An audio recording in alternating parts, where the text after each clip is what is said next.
Good morning everyone. Welcome to PW only IAS. दोस्तों, जब हम बात करते हैं यूपीएससी एग्जाम की तो पॉलिटिकल न्यूज़ तो हमारे एग्जाम में आती नहीं है और इसीलिए हमें पॉलिटिकल न्यूज़ को गो थ्रू नहीं करना चाहिए। पर हाँ, उनका जो लीगल एस्पेक्ट है ना, हमें वो डेफिनेटली पता होना चाहिए। जैसे यहाँ पर एक न्यूज़ है हमारे सामने कि जो वेस्ट बंगाल की रूलिंग पार्टी है तृणमूल कांग्रेस, राइट, वहां पर दोस्तों इलेक्शन आने वाले हैं वेस्ट बंगाल के अंदर और बहुत ही इंटरेस्टिंग इलेक्शंस होंगे। अब ये जो टीएमसी के इलेक्शंस हैं, इनको इलेक्शंस को ओवरसी करने के लिए एक ऑर्गेनाइजेशन है आईपैक के नाम से। तो उनके ऑफिस के ऊपर यहाँ पर ईडी के द्वारा यहाँ पे रेड करी गई। अब ये पूरा इलेक्शन का मसला है, हम इसमें नहीं घुसेंगे, बट हाँ, हमें ईडी के पर्सपेक्टिव से लीगल एंगल जरूर पता होना चाहिए। दोस्तों, जब हम बात करते हैं ना ईडी की, तो यहाँ पर गलत लिखा गया। It is not extortion, it is enforcement directorate. ठीक है, ईडी क्या है? Enforcement directorate. ये जो ईडी के बारे में आप नोटिस करेंगे कि जो ईडी का फॉर्मेशन हुआ वो 1956 के अंदर हुआ। पहले इसका नाम था enforcement unit, right, and it works under the department of economic affairs जब ये स्टैब्लिश हुआ था। बट आज के समय अगर हम बात करें, ये आपकी एक एजेंसी के तौर के ऊपर काम करता है under the department of revenue, ministry of finance. ये बात का आप ध्यान में रखेंगे। एक क्वेश्चन यहाँ पे ये आएगा आपके दिमाग में, क्या ये एक स्टैट्यूटरी बॉडी है? The answer is no. ED अपने आप में स्टैट्यूटरी बॉडी नहीं है। ये एक एजेंसी के तौर के ऊपर काम करती है under the department of revenue of ministry of finance. काम क्या है इसका? देखो, आप लोगों ने बहुत सारे अलग अलग एक्ट्स के बारे में सुना होगा। फॉर एग्जाम्पल, आप लोगों ने फॉरेन एक्सचेंज रेगुलेशन एक्ट के बारे में सुना होगा। इसके साथ ही साथ अगर मैं बात करूं, कोई भी ऐसा ऑफेंस जो मनी लॉन्ड्रिंग के साथ हो, आपके फॉरेन एक्सचेंज के साथ कुछ छेड़खानी जहां पे की गई हो, या इस तरह के और भी जो अलग अलग एक्टिविटीज होती हैं इकोनॉमिक क्राइम्स के कॉन्टेक्स्ट में, जैसे for example prevention of money laundering act हो गया, ठीक है, फ्यूजिटिव इकोनॉमिक ऑफेंडर्स एक्ट हो गया। ये सारे एक्ट्स को देखना कहीं ना कहीं यहाँ पे ईडी की जिम्मेदारी होती है। तो कहीं पर भी इस चीज का वायोलेशन आता है, राइट, तो वो सारा काम यहाँ पे ईडी देख लेता है। ध्यान रखना, पहले इसका नाम अलग था, बट 1957 में इसका नाम इन्फोर्समेंट डायरेक्टरेट यहाँ पे बन जाता है and it works as an agency under department of revenue under the ministry of finance. ये बात आप यहाँ पे ध्यान में रखेंगे। दोस्तों, डेट है आज की 10 जनवरी 2026 एंड आप सभी का स्वागत है आज के प्रीलिम बूस्टर न्यूज डिस्कशन में। हमारा जो पहला टॉपिक आज हमें डिस्कस करना है वो सूडान क्राइसिस के रिगार्डिंग है। देखो, सबसे पहले मैं थोड़ा सा आपको सूडान की लोकेशन के बारे में समझा देता हूँ। देखो, इधर आप जरा पिक्चर की तरफ यहाँ पे आएंगे, यहाँ पर आपको सूडान कंट्री देखने को मिलेगा। अब सूडान की अगर आप जरा बॉर्डर देखोगे ना, तो आप रियलाइज करोगे कि ऊपर आपका यहाँ पे नॉर्थ में इजिप्ट, यहाँ Libya, Chad, central African Republic, south Sudan, Ethiopia और इरित्रिया, इन देशों के साथ यहाँ पर ये बॉर्डर अपना टच करता है। साथ ही साथ यहाँ पर आपको रेड सी भी यहाँ पे देखने को मिल जाता है। अफ्रीका के अंदर तीसरा सबसे बड़ा देश दरअसल में सूडान ही है और बहुत ही इंटरेस्टिंग है, इसकी कैपिटल है खार्तूम। अब ये खार्तूम पता और भी इंटरेस्टिंग पता क्यों है? आप लोगों ने नाइल रिवर देखी होगी। देखो, मैं थोड़ा एक्सप्लेन करता हूं। देखो, नाइल रिवर पता कैसे बनती है? नाइल रिवर बनती है जब आपकी ये रही आपकी ब्लू नाइल रिवर, राइट, और ये नीचे से आती है आपकी ये जो व्हाइट नाइल रिवर। ठीक है, ब्लू नाइल जो है वो लेक ताना से ओरिजिनेट होती है, जो आपकी व्हाइट नाइल है वो लेक विक्टोरिया से। जब ये दोनों मिल जाती है ना, यहां पर ये आपके कहाँ मिलती हैं? दिस इज नथिंग बट ये खार्तूम रीजन ही है सूडान के अंदर। तो वेरी वेरी इंपॉर्टेंट पॉइंट हमें यहाँ पे थोड़ा ज्योग्राफी के पर्सपेक्टिव से भी पता होना चाहिए। बाकी जैसे मैंने आपको बताया, सूडान में नाइल रिवर सिस्टम है, थोड़ा हॉट एंड एरिड यहाँ पे क्लाइमेट रहता है। ज्यादातर हिस्सा खासकर नदन सूडान का आपको डेजर्ट और सेमी एरिड ग्रासलैंड के साथ यहाँ पे घिरा हुआ देखने को मिल जाता है। काफी सारे रिसोर्सेज भी आपको देखने को मिल जाते हैं एंड उस वजह से भी कई बार कॉन्फ्लिक्ट हमें यहाँ पे देखने को बहुत सारे मिलेंगे। अब ये तो बात होगी सूडान की ज्योग्राफी के बारे में। अब सवाल आता है कि सर यहाँ पर आखिर कॉन्फ्लिक्ट क्यों होते रहते हैं? देखो, मैं आपको एक्सप्लेन करता हूँ। सूडान में कॉन्फ्लिक्ट कोई नई बात नहीं है। ये जो सूडान के अंदर कॉन्फ्लिक्ट है ना, ये काफी लंबे टाइम से लगभग 70-75 साल से कुछ ना कुछ चलता ही आ रहा है। पर अब जाके 2023 के अंदर जो कॉन्फ्लिक्ट थे वो बहुत ज्यादा बढ़ गए। दरअसल में जब 1956 के अंदर इनका इंडिपेंडेंस हुआ ना, उसी टाइम से आपके मिलिट्री रूल, कू वगैरह होते रहे यहाँ पे। अलग अलग बार कोशिश करी गई कि डेमोक्रेसी आए, कहीं ना कहीं सिक्योरिटी फोर्सेस पर एक मसले के ऊपर यहाँ पे अग्री नहीं कर पाई एंड दैट इज वाई यहाँ पे कॉन्फ्लिक्ट्स देखने को मिलते हैं। पर अभी जो 2023 में जो कॉन्फ्लिक्ट स्टार्ट हुआ ना, वहां पर पता क्या हुआ? यहाँ पर दो ग्रुप्स हैं बेसिकली। एक है आपकी सूडान आर्मी फोर्स, जो सूडान की आर्म्ड फोर्सेस हैं, जिसको लीड किया जा रहा है अब्दुल फतेह अली बुरहान के द्वारा, एंड एक है वहां की आपकी रैपिड सपोर्ट फोर्स, जिसको आप लोग पैरामिलिट्री फोर्स के नाम से भी यहाँ पे जान सकते हो। तो ये दो राइवल ग्रुप्स हैं, इनके बीच में यहाँ पे पावर स्ट्रगल था। तो अप्रैल 2023 में यहाँ पे एक कॉन्फ्लिक्ट यहाँ पे स्टार्ट होता है। कोशिश होती है कि नहीं नहीं नहीं, हम पावर कैप्चर करेंगे, हम पावर कैप्चर करेंगे। उस चक्कर में पूरा जो देश होता है उसके अंदर बहुत बड़े लेवल के ऊपर मार काट हत्या का होता है, एंड इस वजह से यहाँ पर कॉन्फ्लिक्ट और ज्यादा बढ़ने शुरू हो जाते हैं। अब आज के टाइम क्या हुआ है, आज के टाइम ये जो कॉन्फ्लिक्ट है ना, ये और बड़े लेवल के ऊपर चला गया है। खासकर अगर मैं बात करूं, यहाँ पर आपको कॉर्डोफॉन आपको रीजन देखने को मिलेगा। ये रीजन आज के समय बहुत ज्यादा न्यूज में आ चुका है, कॉर्डोफॉन। ठीक है, तो ये आपको लोकेशन पर्सपेक्टिव से ये बात पता होनी चाहिए कि यहाँ पे कॉर्डोफॉन रीजन बहुत इंपॉर्टेंट है। ये आपका सूडान के अंदर ही आता है। इनफैक्ट यहाँ पर आपको वेस्ट कॉर्डोफॉन भी देखने को मिलेगा एंड आपको साउथ कॉर्डोफॉन भी देखने को मिलेगा। ये वेस्ट कॉर्डोफॉन साउथ कॉर्डोफॉन इतना इंपॉर्टेंट क्यों है, क्योंकि ये अपने आप में काफी बड़े स्तर के ऊपर ऑयल प्रोड्यूस करते हैं। ठीक है, इनफैक्ट ना सूडान की जो लार्जेस्ट ऑयल फील्ड है उसका नाम क्या है, उसका नाम है आपका हेग्लिक। ये भी यहीं पर आपको देखने को मिल जाती है। तो अब देखो, जो आपका पावर कैप्चरिंग थी, वो पावर कैप्चरिंग के साथ साथ इकोनॉमिक डायमेंशन भी आ रहा है। अब ये इकोनॉमिक डायमेंशन अपने आप में बहुत ज्यादा इंपॉर्टेंट है, इसीलिए हमें एग्जाम पर्सपेक्टिव से इसके बारे में पता होना चाहिए। बाकी देखो, पिछले जो 2.5-3 साल में हुआ है उससे बहुत बड़े स्तर के ऊपर डिस्प्लेसमेंट देखने को मिला। लोगों के पास खाने के लिए नहीं है कुछ, बहुत सारे लोग मूव कर रहे हैं दूसरे देशों के अंदर, क्योंकि सूडान के अंदर अब कुछ यहाँ पे ये सब इश्यूज की वजह से यहाँ पे बहुत ज्यादा दिक्कत हमें देखने को मिल रही है। तो मैपिंग पर्सपेक्टिव से एंड क्या चीजें हो रही हैं उसके पर्सपेक्टिव से हमें ये बात पता होनी चाहिए। नेक्स्ट आते हैं दोस्तों अगले टॉपिक पे, that is your doomsday glacier. थोड़ा सा इस पे भी मैप की तरफ ही चलते हैं। देखो, जब हम आएंगे ना अंटार्कटिका में, तो अंटार्कटिका में यहां पर आपको एक ग्लेशियर देखने को मिलता है जिसको हम जानते हैं थेवाइट्स ग्लेशियर के नाम से। अब इसको नाम तो इसका थेवाइट्स ग्लेशियर है, पर इसको पॉपुलरली डूम्सडे ग्लेशियर के नाम से भी जानते हैं। डूम्सडे क्या होता है, डूम्सडे होता है क्यामत। ठीक है, जो क्यामत की रात जैसे हम नहीं बोलते। तो एक्चुअली इसका नाम डूम्सडे ग्लेशियर पता क्यों है, क्योंकि हमें डर है एक दिन मान लो ऐसा हुआ, ये ग्लेशियर यहां से टूटा, तो होगा पता क्या, पूरी दुनिया के ऊपर इसका इंपैक्ट आएगा। अगर ये ग्लेशियर पूरी तरह से मेल्ट कर गया तो दुनिया भर का जो ग्लोबल सी लेवल है ना, वो 65 सेंटीमीटर राइज कर जाएगा। बहुत सारी छोटी छोटी कंट्रीज जो हैं, जो आइलैंड नेशंस हैं, वो यहाँ पे डूब सकती हैं इसके मेल्ट होने से, क्योंकि ये मेल्ट जब होगा तो पानी का स्तर, ग्लोबल सी लेवल काफी ज्यादा इंक्रीज होगा। तो यही एक चीज हमें यहाँ पे बहुत ज्यादा डर हमें यहाँ पे लगा हुआ है। अब आप ध्यान में रखिएगा कि एक रीसेंट स्टडी आई है जिसने ये बताया है कि ये जो फ्रैक्चर्स हो रहे हैं ना इस पर्टिकुलर ग्लेशियर के अंदर, जो इसमें टूट रहा है जो ग्लेशियर, वो बहुत तेजी से टूट रहा है। फॉर एग्जांपल, आप नोटिस कर पाओगे 2002 के आसपास ये 165 के आसपास था, मतलब इसका जो टूटने का लेवल था। अब ये लगभग डबल हो चुका है। आपको नंबर याद नहीं रखने, पर आप मोटा मोटा ये समझो कि यार टूटने की जो फ्रैक्चर्स बनने की जो लेंथ है वो डबल होती जा रही है।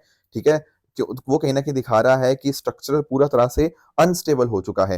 एंड आने वाले टाइम में एक टाइम आएगा जब ये बहुत तेजी से पिघलना शुरू हो जाएगा, और जब ये पूरा पिघल जाएगा तो इतना यहाँ पे 65 सेंटीमीटर आपका ग्लोबल सी लेवल राइज कर जाएगा।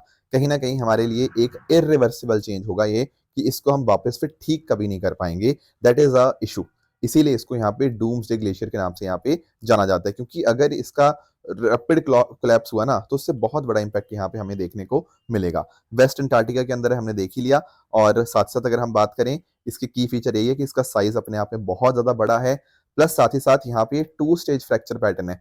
पहले जो आपका फ्रैक्चर होंगे वैसे आपका पैरेलली होंगे, फिर आपका ऐसे परपेंडिकुलर क्रैक्स यहाँ पे आएंगे, जिससे आपका ये पूरा डिसइंटीग्रेट होगा। ऐसा यहाँ पर बताया जा रहा है, और पूरी दुनिया के एनवायरमेंटलिस्ट को बहुत ज्यादा चिंता है इस पर्टिकुलर ग्लेशियर के बारे में। नेक्स्ट आते हैं अगले टॉपिक पे, that is your Pankhuri portal. Pankhuri portal के बारे में जानते हैं दोस्तों। Ministry of women and child development में ना दरअसल में एक पोर्टल लॉन्च किया है, पंखुड़ी पोर्टल। ये एक सिंगल पोर्टल ऐसा होगा जिसका इस्तेमाल कर सकती हैं आपकी एनजीओस, आपके कॉर्पोरेट्स, आपके एनआरआईज, आपकी सरकारी एजेंसीज, जिनको भी कोई women and child development activities के लिए फंडिंग देनी है। मान लो फॉर एग्जांपल आपकी कोई कंपनी है, ठीक है, आप चाहते हो कॉर्पोरेट सोशल रिस्पॉन्सिबिलिटी सीएसआर करना, और आप चाहते हो कि महिलाओं का जीवन बेहतर कराने के लिए, बच्चों के लिए कुछ आप यहाँ पे पैसा डोनेट करना चाह रहे हो, राइट, आपका सीएसआर आप कंट्रीब्यूशन करना चाह रहे हो, तो आप इस पोर्टल के माध्यम से कर सकते हो। इससे पता क्या होगा, ये पोर्टल बहुत अच्छे से ट्रांसपेरेंसी लेकर आएगा। किस तरह की ट्रांसपेरेंसी, देखो यहां पर ना एक्चुअल में कैश के थ्रू आप पेमेंट नहीं कर पाओगे।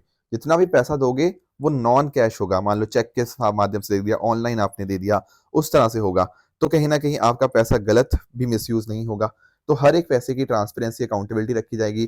कहाँ कहाँ पे उस पैसे का इस्तेमाल करना है, वो न्यूट्रिशन के अंदर, हेल्थ के अंदर, early childhood care and education, महिलाओं की सेफ्टी के लिए, एम्पावरमेंट के लिए पैसा इस्तेमाल होगा। और इनफैक्ट हमारे जो मेजर इनिशिएटिव्स, जैसे आपने मिशन सक्षम आंगनवाड़ी सुना होगा, मिशन पोषण 2.0 सुना होगा, तो कहीं ना कहीं महिलाओं और बच्चों के लिए न्यूट्रिशनल आउटकम में मदद करेगा, उनको चीजें बेहतर बनाने के अंदर। बाकी हमारा जैसे मिशन वत्सल्य है, जो चाइल्ड वेलफेयर और प्रोटेक्शन की बात करता है, मिशन शक्ति है हमारे पास, जो वुमेन एम्पावरमेंट और सेफ्टी की बात करता है, उन सब चीज़ों के लिए पैसे का इस्तेमाल होगा। तो इससे एफिशिएंसी और अकाउंटेबिलिटी बेहतर होगी। एंड कहीं न कहीं बताया जा रहा है कि इस पंखुड़ी पोर्टल से हमारे जो देश में 14 लाख आंगनवाड़ी सेंटर हैं, उन तक पैसा पहुँचेगा, उन तक इंफ्रास्ट्रक्चर बेहतर होगा, 5,000 चाइल्ड केयर इंस्टीट्यूशंस तक हमारी चीज़ें बेहतर होंगी। और जो वन स्टॉप सेंटर है ना, कि महिलाओं को कोई भी परेशानी आए तो सीधा वो वन स्टॉप सेंटर जा सकती हैं। तो देश भर में इस तरह से 800 जो वन स्टॉप सेंटर्स हैं, उनका इंफ्रास्ट्रक्चर इंप्रूव करने के लिए भी ये पंखुड़ी पोर्टल के थ्रू जो पैसा आएगा, उसको हम यहाँ पे इस्तेमाल करेंगे। बाकी इस पोर्टल के माध्यम से फ़ायदा यही है कि कंट्रीब्यूशन हम ऑनलाइन रजिस्टर कर लेंगे, प्रपोज़ल सबमिट हो जाएँगे और कितना काम हुआ, उनका पैसा कहाँ-कहाँ इस्तेमाल हुआ, वो हर एक चीज़ की यहाँ पे ट्रैकिंग हो जाएगी। तो करप्शन के केसेज़ यहाँ पे बहुत ज़्यादा कम हो जाएँगे इस पर्टिकुलर पोर्टल के माध्यम से in the usage of funding. आगे आते हैं दोस्तों, नेक्स्ट टॉपिक हमें डिस्कस करना है माधव गाडगिल जी के बारे में। दोस्तों आप पिक्चर में देख पा रहे होंगे माधव गाडगिल जी को। अब माधव गाडगिल जी का ना बहुत इंपॉर्टेंट रोल रहा है देश के एनवायरनमेंट और इकोलॉजी को बेहतर बनाने के अंदर। मैं थोड़ा-सा आपको इनके बारे में बता देता हूँ।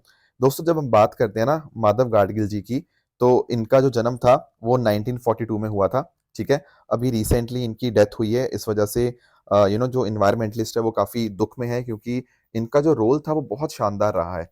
एक्चुअली मैं आपको एक्सप्लेन करता हूँ। आप लोगों ने कई इनके कंट्रीब्यूशन सुने होंगे, पर सबसे इम्पोर्टेंट भी मैं आपको बताऊँगा। देखो एक तो इम्पोर्टेंट काम इन्होंने पता क्या किया? आप लोगों ने आईआईएससी बैंगलोर देखा है, ठीक है? Indian institute of science Bangalore. तो वहाँ पर ना 1982 के अंदर centre for ecological science establish हुआ था, वो इनके काम की वजह से ही हुआ था। इन्होंने ही अपना एफर्ट लगाया एंड जिस वजह से सेंटर फॉर इकोलॉजिकल साइंसेस वहाँ पे फाउंड हुआ। इसके अलावा आप लोगों ने नीलगिरी बायोस्फीयर रिजर्व के बारे में सुना होगा। 1986 के अंदर इनके एफर्ट्स की वजह से ही नीलगिरी बायोस्फीयर रिजर्व जो था वो एस्टैब्लिश हुआ। Prime minister economic and advisory prime minister science and technology advisory council का ये मेंबर भी रहे। इनफैक्ट इसके साथ-साथ आप लोगों ने बायोलॉजिकल डाइवर्सिटी एक्ट ऑफ 2002 सुना है, ठीक है? आप लोग पढ़ते भी होंगे अपने एनवायरनमेंट के अंदर। तो वो एक्ट के पीछे भी one of the main person responsible was Madhav Gadgil ji. आप लोगों ने फॉरेस्ट राइट एक्ट के बारे में सुना होगा 2006 का, मैं कल भी डिस्कस कर रहा था उसके बारे में। उसको बनाने के पीछे भी एक बहुत बड़ा रोल इनका रहा। पर इनको सबसे इंपॉर्टेंट जो काम इनके लिए जाना जाता है ना, वो है एज़ वेस्टर्न घाट इकोलॉजी की एक्सपर्ट पैनल। दरअसल में सरकार ने एक पैनल बनाया था वेस्टर्न घाट्स के लिए, जिसको चेयर कर रहे थे माधव गाडगिल जी।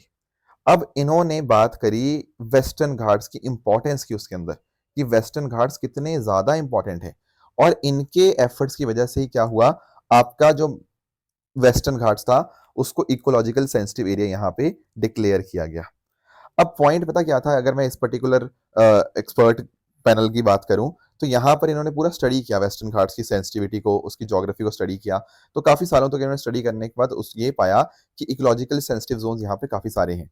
तो इसीलिए इन्होंने पूरे एंटायर वेस्टर्न घाट्स को यहाँ पे डेजिग्नेट करवाया as ecological sensitive area. And in fact उसके अंदर भी 3 टियर सेंसिटिविटी जोनिंग करवाई गई।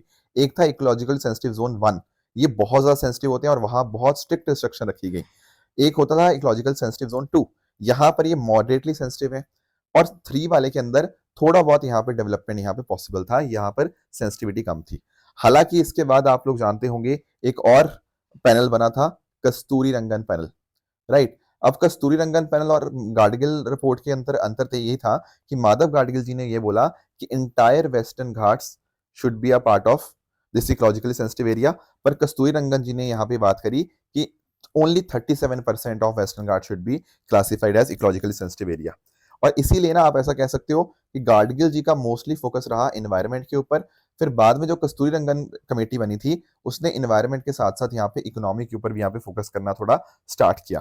तो ये थोड़ा-सा आपको इसके बारे में पता होना चाहिए। बाकी और इनके कामों की अगर मैं बात करूँ, तो देखो इनको अपने काम के लिए पद्म भूषण और साथ-साथ the Tyler prize for environment achievement भी यहाँ पे इनको मिला।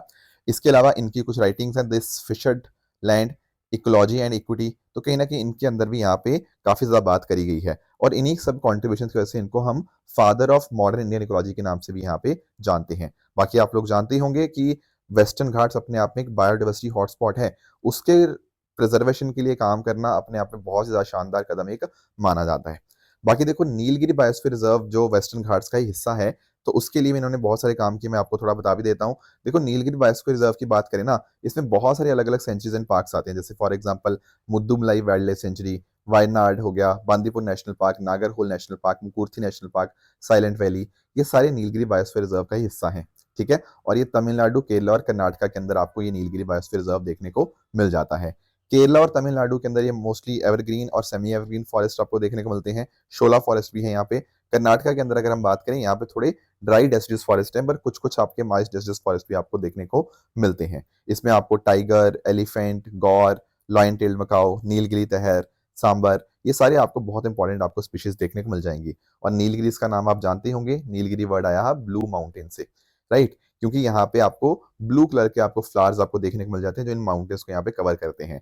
बहुत सारे अलग अलग ट्राइबल ग्रुप्स भी यहाँ पे रहते हैं, टोडास, कोटास, इरूलास, कुरुम्बास, पानियास, एदिनास। ठीक है, तो बहुत सारे इस तरह से आपके ट्राइबल ग्रुप्स भी यहाँ पे रहते हैं। एंड इनफैक्ट यूनेस्को का मैन एंड बायोस्फीयर प्रोग्राम भी नीलगिरी बायोस्फीयर रिजर्व को एक बायोस्फीयर रिजर्व के तौर के ऊपर डेजिग्नेट करता है। तो इनके पीछे ना नीलगिरी बायोस्फीयर रिजर्व को प्रोटेक्शन देने वाले के लिए माधव गाडगिल जी का काम जो था ना, वो बहुत बहुत ज्यादा इंपॉर्टेंट यहाँ पे देखने को मिल जाता है। पूरे जब उन्होंने वेस्टर्न घाट्स को इकोलॉजिकल सेंसिटिव एरिया यहाँ पे डेजिग्नेट करने का प्रपोजल दिया, तो कहीं ना कहीं उसमें नीलगिरीज भी आ गया, राइट। तो इस वजह से नीलगिरीज की प्रोटेक्शन के लिए बहुत काम किया। आपकी जो लोकल कम्युनिटीज, मैंने आपको बताया ना कितने सारे ट्राइबल ग्रुप्स यहाँ पे रहते हैं, तो उनका भी रोल क्या होना चाहिए हमारे इन्वायरमेंट को प्रिजर्व करने के लिए, वो सारी रिकमेंडेशन भी यहाँ पे माधव गाडगिल जी ने दी। अभी रिसेंटली इनकी डेथ हुई है, तो थोड़ा सा मतलब इन्वायरमेंटलिस्ट जो है ना वो बात कर रहे हैं इनके वर्क के बारे में, एंड डेफिनेटली इनका कॉन्ट्रीब्यूशन बहुत बहुत ज्यादा यहाँ पे रहा है। अगला टॉपिक दोस्तों हमारे सामने है रिगार्डिंग द संपन्न पोर्टल। ये देखो, बस एक बेसिक आइडिया ले लो, इसके बारे में ज्यादा कुछ नहीं है। संपन्न portal stands for system for accounting and management of pension. ये पेंशन मैनेजमेंट का एक पोर्टल है for the department of telecommunication pensioners. अभी क्या हुआ था, अभी इसको डिजी लॉकर के साथ आपका इंटीग्रेट करवाया गया, और साथ साथ इसका यहाँ पे कवरेज है यहाँ पे बढ़ाया गया था by the central general of communication account. So that is why it is in the news, but एक बेसिक आइडिया इज इनफ, और ज्यादा नहीं पढ़ना। आप ध्यान रखिएगा, ये पेंशन के रिगार्डिंग है। लॉन्च ये हुआ था आपका 2018 के अंदर, एंड इसका काम यही है कि एक सिंगल जगह के ऊपर पूरी पेंशन प्रोसेसिंग हो जाए, डायरेक्टली जो भी पेंशन वगैरह है वो पेंशनर के बैंक अकाउंट के अंदर आए, बिना किसी इंटरमीडिएट्स के। कोई शिकायत का निपटारा हो वो भी जल्दी से यहाँ पे हो जाए, रियल टाइम के बेसिस के ऊपर उनकी जो पेंशन का स्टेटस है उनको पता लगता रहे, कहाँ फंसी हुई है, कहाँ अटकी हुई है। बाकी और भी चीजें हैं, जैसे डिजी लॉकर के साथ भी इसको इंटीग्रेट कर दिया गया है, तो कोई भी चीजों का एक्सेस है, कोई फॉर्म्स वगैरह का है, वो डायरेक्टली यहाँ से उसके इंश्योर हो जाता है। ठीक है, तो इससे एफिशिएंसी बढ़ती है, ट्रांसपेरेंसी हो गया, ये सारी बातें तो आपको पता ही है, राइट। तो ये कुछ बातें थी जो आज हमें डिस्कस करनी थी। रही बात हमारे क्वेश्चंस की, तो ये आपके दो क्वेश्चंस होंगे।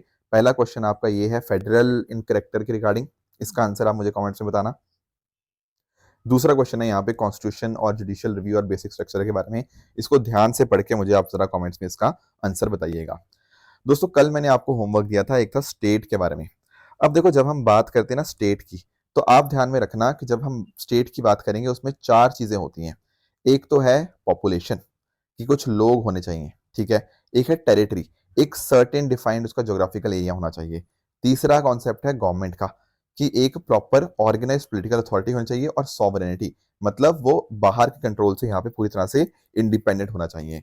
अगर यहाँ पे ये चार करेक्टरिस्टिक्स हैं, तब हम उसको यहाँ पे बोलते हैं स्टेट।